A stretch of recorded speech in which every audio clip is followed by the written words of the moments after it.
Assalamualaikum warahmatullahi wabarakatuh. Apa kabar teman-teman kelas 3? Alhamdulillah, nahnu mu'minun, Allahu Akbar. Alhamdulillah, hari ini kita dapat melanjutkan kembali pembelajaran jarak jauh kita. Namun, sebelum mulai belajar, silakan teman-teman berdoa sebelum belajar dengan khusyuk. Semoga apa yang kita pelajari hari ini menjadi ilmu yang berkah dan bermanfaat. Nah, teman-teman, hari ini kita akan belajar di tema 7, subtema 3, mata pelajaran bahasa Indonesia. Kita akan belajar tentang perkembangan teknologi komunikasi. Komunikasi itu apa ya? Komunikasi adalah cara menyampaikan gagasan atau pemikiran antar manusia. Jadi, seperti saat kita berbicara dengan teman atau dengan orang tua kita, kita menyampaikan apa yang kita pikirkan melalui ucapan kita, sehingga orang lain dapat memahami apa yang kita maksudkan. Namun, dalam berbicara atau dalam berkomunikasi, kita harus selalu mengingat pesan Nabi Shallallahu Alaihi Wasallam. Rasulullah Shallallahu Alaihi Wasallam bersabda, "Man kana yu'minu billah wal yaumil akhir falyakul khairan aw liyasmut." Barang siapa yang beriman kepada Allah dan hari akhir, hendaklah ia berkata baik atau diam. Jadi, pada saat kita mau berkata yang tidak baik, maka kita harus menahannya. Lebih baik kita diam. Berkatalah pada saat kita akan menyampaikan kebaikan. Nah, awalnya komunikasi hanya dilakukan secara tatap muka dan pesan disampaikan secara lisan, seperti saat kita berbicara dengan teman-teman kita. Namun, kebutuhan untuk menyampaikan informasi secara tidak langsung juga sangat diperlukan. Misalnya, saat kita berada di tempat yang berjauhan dengan orang yang ingin kita ajak berkomunikasi. Hal itu membuat ilmu tentang komunikasi semakin berkembang. Cara menyampaikan pesan dalam jarak jauh ada beberapa macam, teman-teman. Nah, misalnya zaman dahulu, suku Indian menggunakan asap sebagai tanda pesan untuk teman sesukunya yang berada di tempat yang berbeda.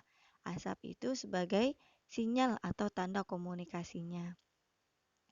Di Indonesia, seperti kita ketahui, digunakan kentongan sebagai tanda bahaya. Itulah kenapa kentongan biasa diletakkan di pos kamling atau pos ronda. Jadi saat ada bahaya, kentongan akan dipukul secara terus-menerus. Atau digunakan juga beduk sebagai tanda waktu sholat. Ini merupakan juga bentuk informasi. Tidak perlu berteriak-teriak, sudah waktunya sholat, tetapi cukup dipukul beduk ini saat memasuki waktu sholat. Karena saat itu tentu belum ada pengeras suara. Kemudian ada juga gong yang digunakan dalam suatu acara untuk menandakan dimulainya acara tersebut. Dan juga untuk mengumpulkan orang-orang untuk dapat menghadiri acara itu. Jadi sangat beragam ya cara berkomunikasi jarak jauh di masa itu. Nah, dengan manusia sudah mengenal tulisan, surat digunakan sebagai salah satu pesan tertulis. Jadi, pesan tertulis untuk orang yang berada di tempat yang jauh. Nah, zaman dahulu sebelum ditemukan kertas, digunakan daun lontar untuk menulis surat. Suratnya seperti ini. Jadi daun lontar yang sudah kering digunakan untuk menulis, lalu diberikan untuk orang yang berada di tempat yang berbeda. Daun lontar juga digunakan untuk menulis buku loh di zaman tersebut. Lalu surat diantarkan dengan berbagai macam cara. Zaman dahulu digunakan burung merpati sebagai pengantar surat. Tentunya teman-teman tahu ya, burung merpati itu dapat diperintahkan untuk ke suatu tempat dengan cara menggunakan pasangannya. Nah, kita lihat seperti ini. Jadi burung merpatinya sudah diberi surat yang dikalungkan atau diselipkan di bulu-bulunya. Nah, dengan perkembangan zaman, sudah ada kantor pos, sehingga surat diantarkan oleh bapak pengantar surat, atau kita sebut dengan bapak pos. Beliau sangat berjasa untuk mengantarkan surat-surat kita ke tempat yang jauh, bahkan sampai ke luar negeri. Nah, kemudian dengan berkembangnya teknologi, ditemukan mesin cetak, sehingga alat komunikasi juga semakin berkembang, yaitu dengan adanya surat kabar atau koran. Nah, surat kabar ini dicetak setiap hari, kemudian memuat berita-berita yang akan tersebar ke seluruh daerah atau bahkan seluruh penjuru Indonesia. Nah, ini memudahkan orang di tempat yang berbeda untuk mengetahui perkembangan informasi. Nah, kemudian ada juga telegraf, alat yang digunakan untuk mengirimkan pesan yang disebut telegram. Eh, Alat ini menggunakan sandi Morse berupa titik dan garis yang nanti diterima di tempat yang berbeda, lalu dicetak. Jadi telegram ini berisi pesan-pesan yang sangat singkat. Lalu setelah berkembang lagi, semakin pesat ditemukanlah radio. Ini sudah mulai dengan suara. Jadi suara di suatu tempat bisa didengarkan di tempat yang lain. Lalu ditemukan pula televisi yang tidak hanya berupa suara tetapi juga terdapat gerakannya. Jadi gerakan sudah dapat direkam berupa video. Nah, tentu televisinya zaman dahulu belum berwarna-warni seperti sekarang, tetapi masih berwarna hitam putih. Tetapi kemajuan teknologi itu sangat bermanfaat karena kita dapat menyaksikan peristiwa di suatu tempat yang berbeda. Kemudian tahun 1800-an ditemukanlah telepon oleh Alexander Graham Bell. Nah, saat uji coba pertamanya, telepon ini dapat membuat komunikasi antar manusia di jarak 8 mil. Telepon ini mengalami perkembangan yang terus-menerus, sangat pesat sekali. Kita lihat ya, di sebelah kiri itu adalah telepon di masa-masa ditemukannya, masa awal ditemukannya. Lalu di sebelah kanan adalah telepon yang kita gunakan saat ini. Nah, tahun 1973, Martin Chopper menemukan telepon tanpa kabel yang dikenal dengan nama telepon genggam karena dapat digenggam dan dibawa kemana saja atau juga dikenal dengan ponsel.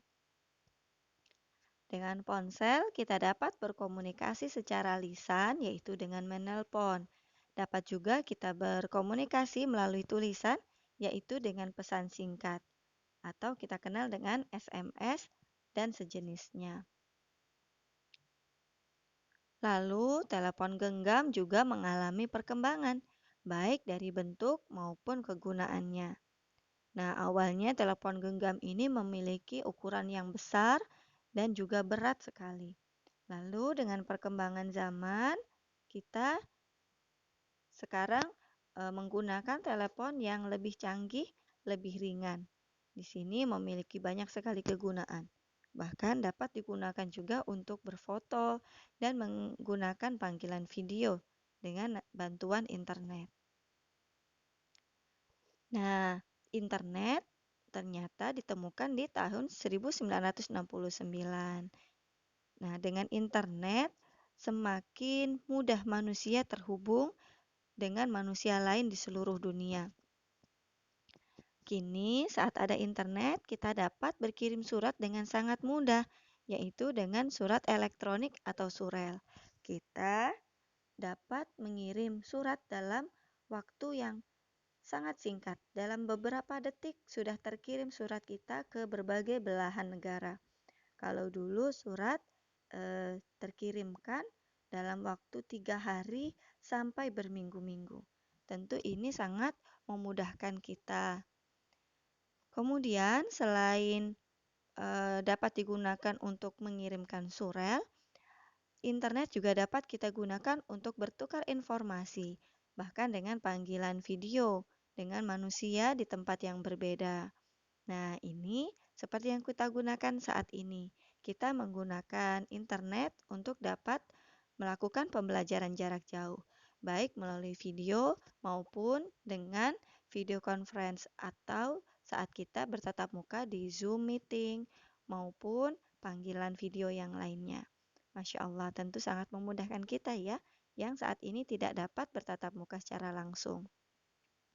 Internet juga memudahkan komunikasi penjual dan pembeli tanpa harus bertemu, sehingga dapat melakukan belanja kebutuhan melalui gawai atau telepon genggam kita. Beragam aplikasi komunikasi tersedia di gawai kita. Namun, sebelum berusia 13 tahun seperti teman-teman, penggunaannya harus dengan bimbingan orang tua. Tidak boleh kita melakukan komunikasi secara berlebihan dan tanpa pengawasan orang tua kita. Nah, gunakanlah teknologi komunikasi dengan bijak dan dengan bimbingan orang tua serta tidak berlebihan. Ingat, ada Allah yang selalu melihat kita. Gunakan untuk hal-hal yang bermanfaat, terutama untuk belajar. Demikian pembelajaran kita hari ini. Semoga dapat bermanfaat. Jazakumullah khairan. Dari Ustazah cukup sekian. Wassalamualaikum warahmatullahi wabarakatuh.